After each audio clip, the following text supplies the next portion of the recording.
All India Radio presents Morning News.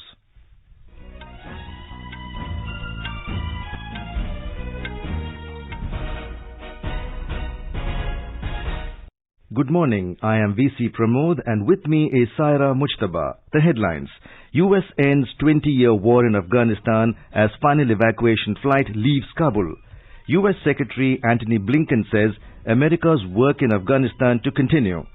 United Nations Security Council UNSC led by India adopts resolution on Afghanistan, calls for safe passage of Afghans and all foreign nationals. India says Afghanistan territory should not be used to attack any country or shelter terrorists. Defence Minister Rajnath Singh says nation should remain vigilant and be prepared to deal with any threat. Delhi, Rajasthan, Tamil Nadu and Meghalaya to reopen schools from tomorrow. India crosses yet another milestone in the COVID vaccination drive, with total vaccination crossing the 64 crore mark. Kerala continues to report surge in COVID cases as it confirms 19,622 new positive cases yesterday. In Tokyo Paralympics, India ends day 6 on historic 5-medal high. Sumit Antil wins gold in men's javelin throw. Avni Lekhara wins gold medal in the women's 10-meter air rifle shooting. And President, Vice President and Prime Minister laud medal-winning para-athletes.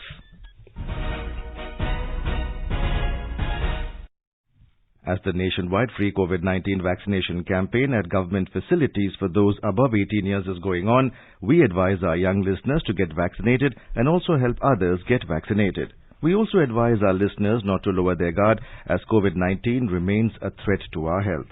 Please stay at home unless it is essential to go out and continue to follow these 3 simple steps. Wear a face mask, maintain 2 gaz ki duri for social distancing, focus on hand and face hygiene. For any COVID-related information and guidance, contact national helpline numbers 011-2397-8046 and 1075. As our nation celebrates the 75th year of independence, a series of events are being organized by the government as part of Azadi Ka Amrit Mahotsav. To commemorate the occasion as a Jan Utsav, All India Radio News brings its listeners a special quiz on India's freedom movement and its glorious history. The quiz is being conducted every Monday and Tuesday in the morning news since the 16th of August and will continue till 15th of August 2022. India Post has joined hands as the logistics partner with All India Radio News for the Amrit Mahotsav quiz. Recalling our yesterday's question, which freedom fighter was popularly known as Master Da? The correct answer is Surya Sen, a revolutionary from Bengal who was affectionately known as Master Da. He was the leader of the Chittagong branch of the Indian Republican Army. Sen was arrested in April 1933 and subjected to brutal torture by the British police for his sustained work in the freedom movement. He died on the gallows in Chittagong Gaol on 11 January 1934.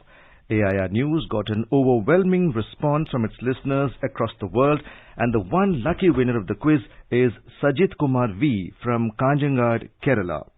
Mr. Sajit Kumar expressed his happiness over winning the Azadi Ka Amrit Mahotsav quiz. I am Sajit Kumar from Kanjangad in the state of Kerala. I am very much happy by hearing I am the winner of Azadi Ki Amrit Mahotsav quiz. And this quiz program is really helpful for our young generation to know more about our freedom fighters. Me and my family are the regular listener of All India Radio Kannur FM. Thank you. Thank you very much. Jai Hind.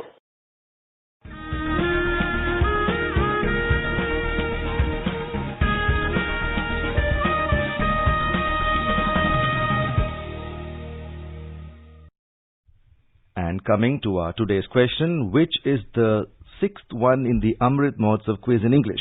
Who led the Rampa Rebellion of 1922 against the Britishers? I repeat the question. Who led the Rampa Rebellion of 1922 against the Britishers? Listeners can send their responses to the question over WhatsApp on 88265-46262. I repeat, 88265-46262 or through email on amritmahotsavquiz@gmail.com. I repeat, amritmahotsavquiz@gmail.com. One lucky participant will be selected as a winner and will be announced in tomorrow's morning news. Winner will be awarded an e-certificate and a token prize. And now the news in detail. The United States has announced to end its 20-year military mission in Afghanistan after its last military flight left the Afghan capital yesterday. Commander of U.S. Central Command, General Kenneth McKenzie, informed that the U.S. evacuated 79,000 people from Kabul, including 6,000 American citizens, since 14th of August.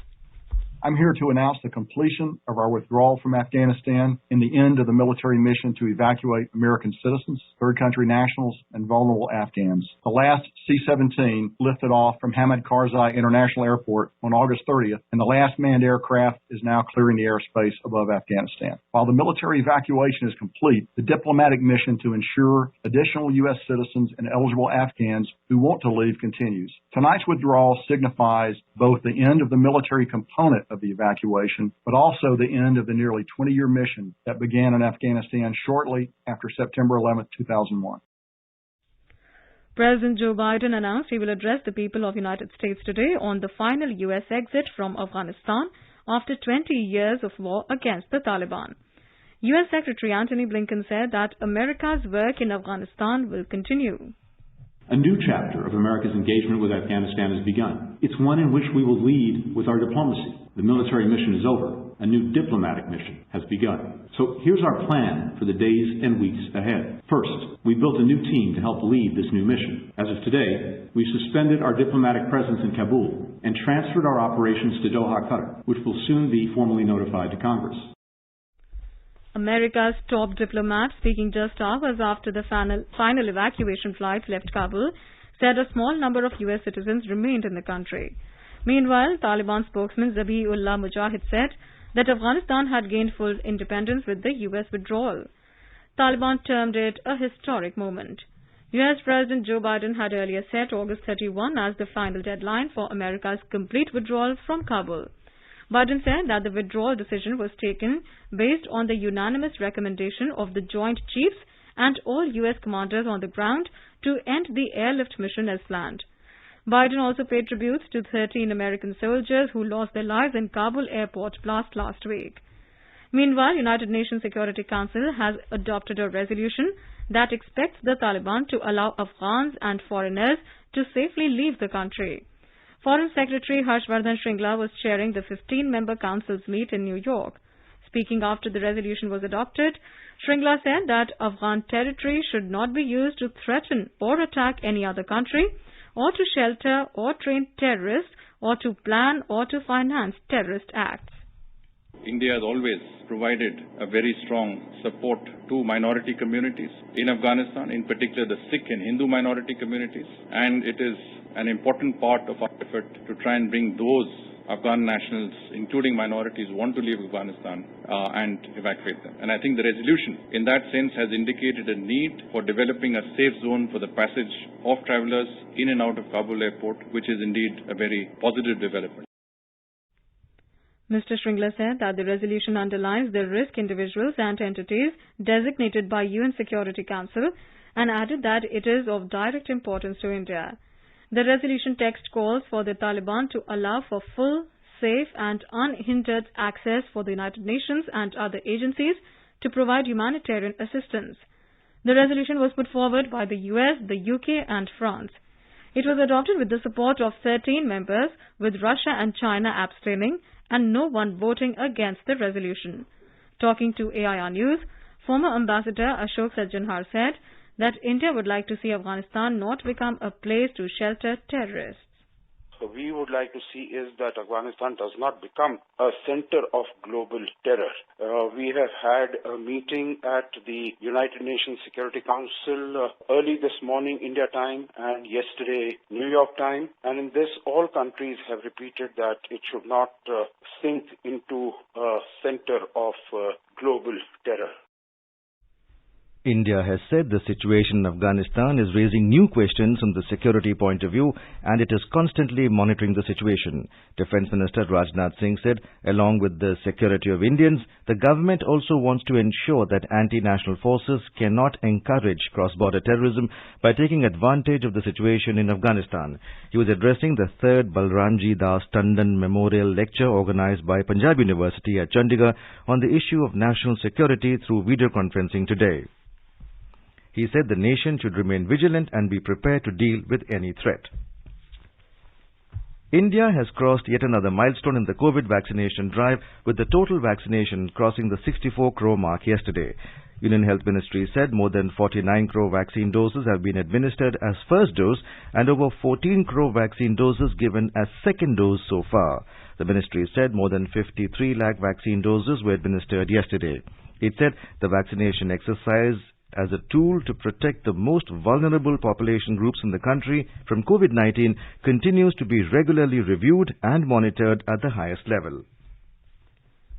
Mumbai reported 334 new COVID-19 cases yesterday, the sixth day in a row when the addition to the tally was above 300. A civic official said the discharge of 310 people during the day took the recovery count to 7,22,349, which is 97% of the overall tally. Tamil Nadu has registered 1,523 COVID cases. 1,739 COVID patients were discharged after recovery yesterday. According to the Health Department, a total of 21 deaths were registered in the last 24 hours. The total number of 17,322 active cases were reported till yesterday. Gujarat recorded 12 new cases of COVID-19 in the last 24 hours.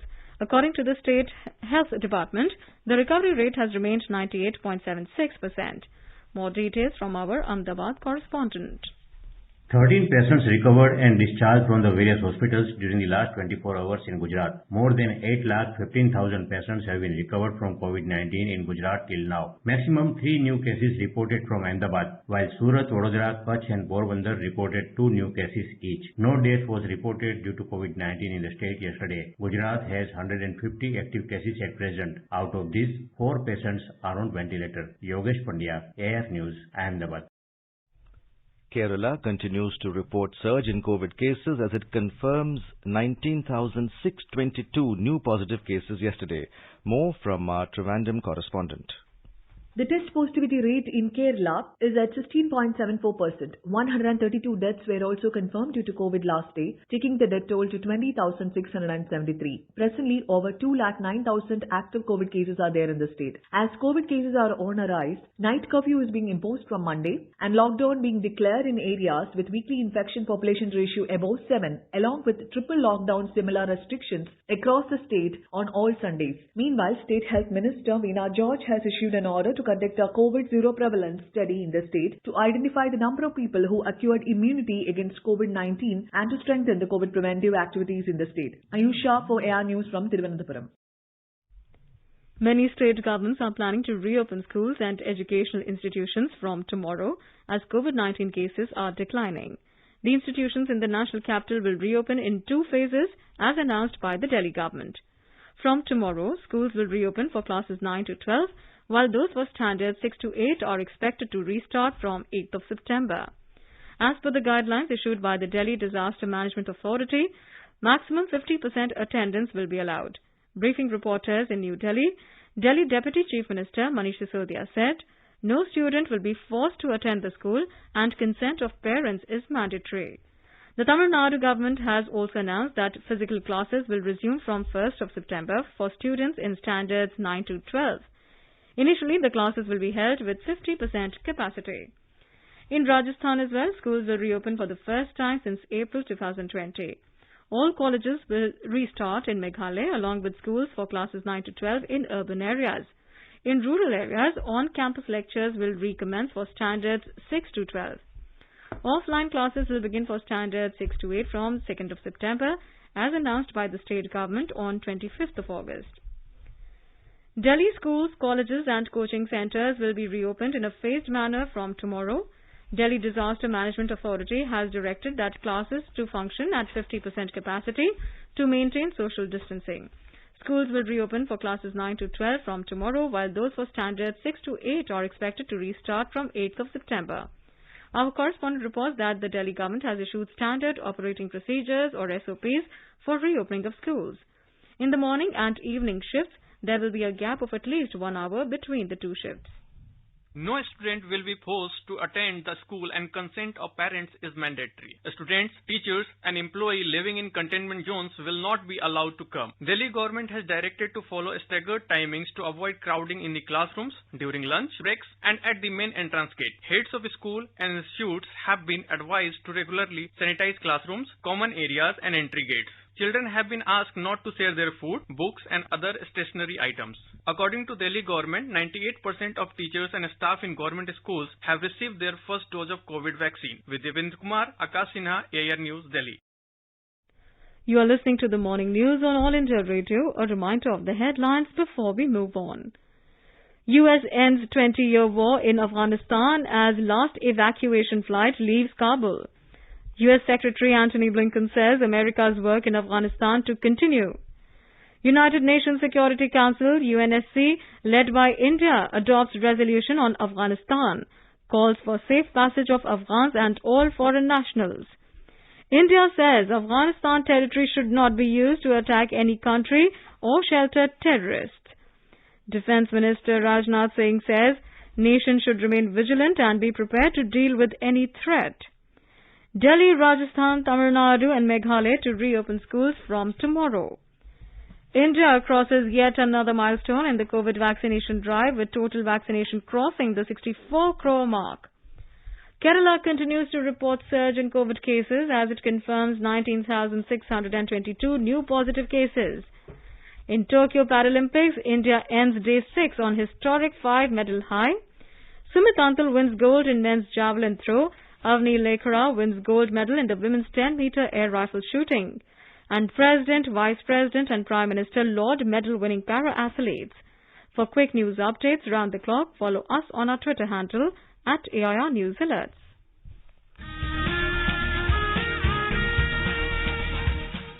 Bharat के स्वतंत्रता संग्राम में अनगिनत स्वतंत्रता सेनानियों ने अपने प्राणों की आहुति दी। कुछ इतिहास में अमर हो गए और कई गुमनाम।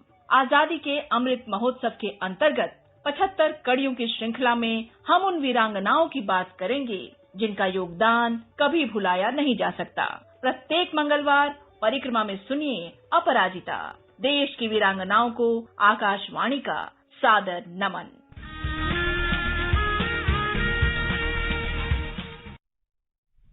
In Tokyo Paralympics, India ended day 6 on a historic 5-medal high.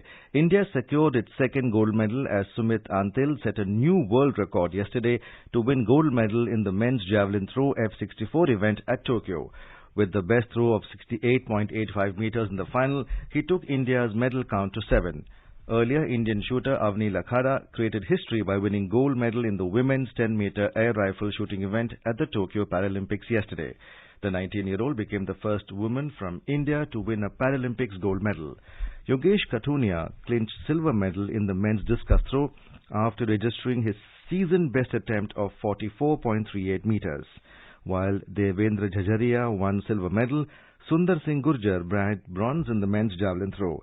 Devendra Jhajaria grabbed silver with a personal best throw of 64.35. This was also his third medal at the Paralympic Games. Sundar captured bronze with a season-best throw of 62.58. The President, Vice President and the Prime Minister have congratulated Sumit Antal on winning gold medal in the javelin throw at the Tokyo Paralympics. Prime Minister Narendra Modi said Indian athletes continue to shine at the Paralympics. He telephoned Sumit Antal and congratulated him for a historic performance. The Prime Minister told him that he made the nation proud and youngsters would be inspired by him. Youth Affairs, Sports and Information Broadcasting Minister Anurag Thakur posted the emotional video of Sumit while talking to the Prime Minister. Hello. Sir, namaste. Thank you so much, sir. Thank you so much, sir.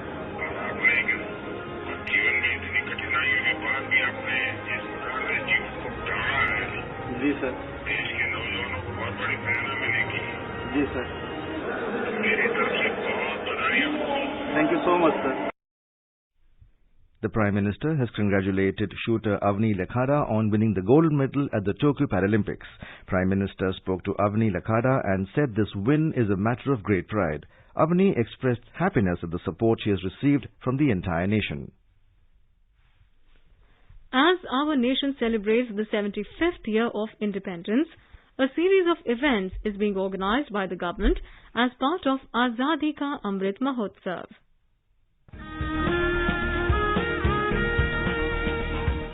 Azadi Ka Safar every day with All India Radio from Monday the 16th of August as part of Azadi Ka Amrit Mahotsav. News Services Division of All India Radio brings to you the story of glorious struggle and sacrifices of freedom fighters on 100.1 FM Gold channel in the English news bulletins at 8:30 a.m., 2 p.m. and 8:30 p.m.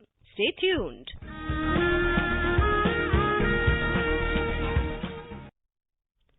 Now let's listen to our special program Azadi Ka Safar. Azadi Ka Amrit Mahotsav.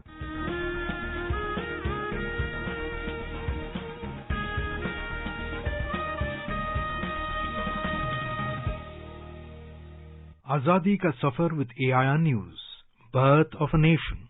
India's glorious freedom struggle is one of the greatest movements the modern world has ever witnessed. AIR News brings you a glimpse of the struggle every day.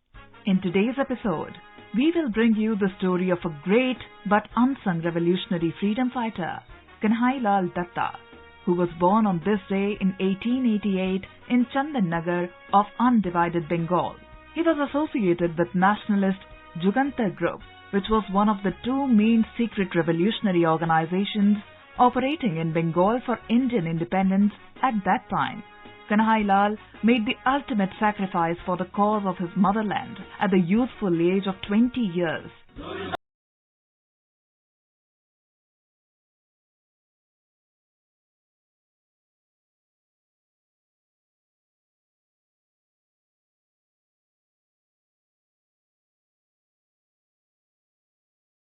Kanhai Lal Datta was arrested along with at least 40 other revolutionaries by the British in 1908 in connection with the Muzaffarpur bomb attack that aimed to kill the cruel British judge Douglas.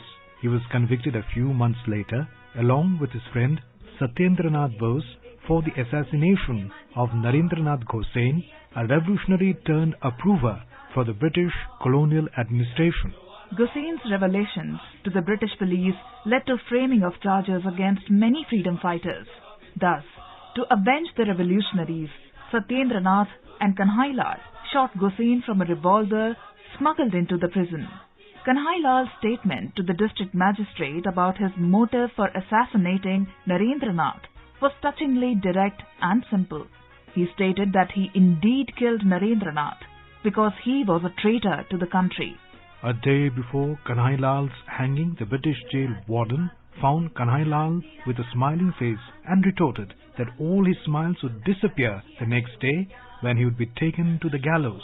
Next morning on the gallows, Kanhai Lal smiled at the warden and asked him about the conversation of the day prior.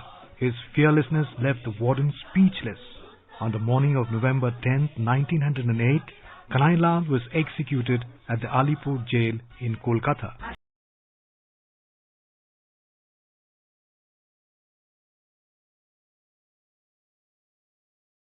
About 15 years after the death of Kanhai Lal, Motilal Roy published a memorial booklet on Kanhai Lal Datta in Bengali from Chandan Nagar town, which was under French occupation that time and beyond British jurisdiction.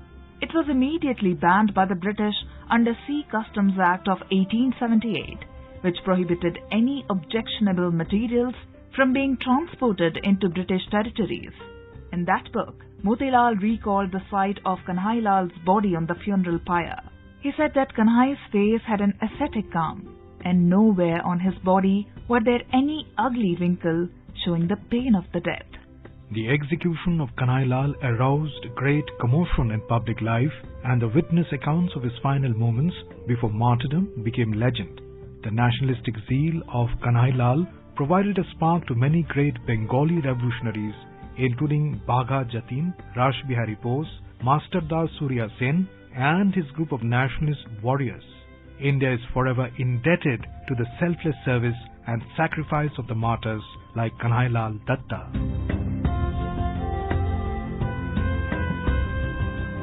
That brings us to the end of this episode of Azadi Ka Safar with AIR News. See you in next episode tomorrow.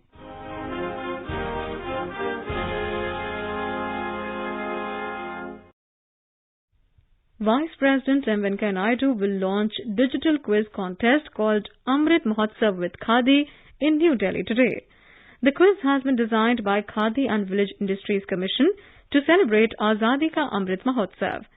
The Ministry of Micro, Small and Medium Enterprises said the quiz contest seeks to connect the public with the Indian freedom struggle, the sacrifices of the freedom fighters and the legacy of Khadi since pre-independence era. External Affairs Minister Dr. S. Jaishankar held talks with Dr. Anwar Gargash, the diplomatic advisor to UAE President. Dr. Jaishankar tweeted that he is happy to welcome Dr. Anwar Gargash, noted the steady progress of our relationship and discussed regional concerns of common interest, the minister wrote. Dr. Gargash is currently on an official visit to New Delhi. Now let's take a look at the weather forecast for today. The national capital Delhi will have generally cloudy sky with moderate rain. It recorded 25 degrees Celsius as the minimum temperature, while the maximum will be around 33 degrees. Mumbai will have generally cloudy sky with heavy rain. Minimum and maximum temperature hovering between 25 and 30 degrees Celsius. Chennai is likely to have generally cloudy sky with light rain. Temperature will vary between 25 and 34 degrees Celsius. Kolkata will have generally cloudy sky with 1 or 2 spells of rain or thunder showers. The minimum temperature in the city was 28 degrees Celsius, while maximum will be around 31 degrees. Hyderabad is expected to have generally cloudy sky with 1 or 2 spells of rain. The minimum temperature was 22 degrees Celsius, while maximum may go up to 29 degrees. Bengaluru is expected to witness generally cloudy sky with 1 or 2 spells of rain or thunder showers. The temperature will hover between 20 and 27 degrees Celsius. Guwahati may have generally cloudy sky with 1 or 2 spells of rain or thunder showers. The minimum temperature was 27 degrees Celsius, while the maximum will be around 35 degrees. And now an overview of today's newspapers. All dailies have covered the story of rockets being fired at Kabul airport by ISIS on the eve of the deadline for American troops to withdraw from Afghanistan after the Taliban takeover. 7 kids among 10 killed in US drone strikes, informs the Times of India. Sumit Avni in historic gold rush at Tokyo Olympics, says Hindustan Times. India's best day ever at Paralympics, says the Times of India. The papers add that javelin thrower Sumit Antil and shooter Avni Lekhara smash world records. Delhi schools to welcome students from tomorrow is the lead story in Hindustan Times. 50% students per classroom as Delhi schools open from September 1, says the Asian Age, though stating that students, teachers and non-teaching staff living in COVID containment zones will not be allowed. And finally, jailed in Pakistan jail at 28, MP man sent back 30 years later is a story in the Times of India, noting that Prahlad Singh strayed into Pakistan and stepped back on Indian soil yesterday. At the end of the bulletin, before we end the bulletin, a reminder of today's question of the Amrit Mahotsav quiz. Who led the Rampa Rebellion of 1922 against the Britishers? I repeat the question. Who led the Rampa Rebellion of 1922 against the Britishers? WhatsApp your response on 88265466262. Repeat 88265466262. Or through email on amritmahotsavquiz@gmail.com. Celebrate 75 years of India's independence by participating in Amrit Mahotsav Quiz with AIR News. And now, before we end the bulletin, the headlines once again. U.S. ends 20-year war in Afghanistan as final evacuation flight leaves Kabul. U.S. Secretary Antony Blinken says America's work in Afghanistan to continue. United Nations Security Council, UNSC, led by India, adopts resolution on Afghanistan, calls for safe passage of Afghans and all foreign nationals. India says Afghanistan territory should not be used to attack any country or shelter terrorists. Defence Minister Rajnath Singh says nation should remain vigilant and be prepared to deal with any threat. Delhi, Rajasthan, Tamil Nadu and Meghalaya to reopen schools from tomorrow. India crosses yet another milestone in the COVID vaccination drive, with total vaccination crossing the 64 crore mark. Kerala continues to report surge in COVID cases as it confirms 19,622 new positive cases yesterday. In Tokyo Paralympics, India ends day 6 on historic 5-medal high. Sumit Antil wins gold in men's javelin throw. Avni Lakera wins gold medal in the women's 10-meter air rifle shooting. And President, Vice President and Prime Minister laud medal-winning para-athletes. And with that, we end the morning news. Have a nice day.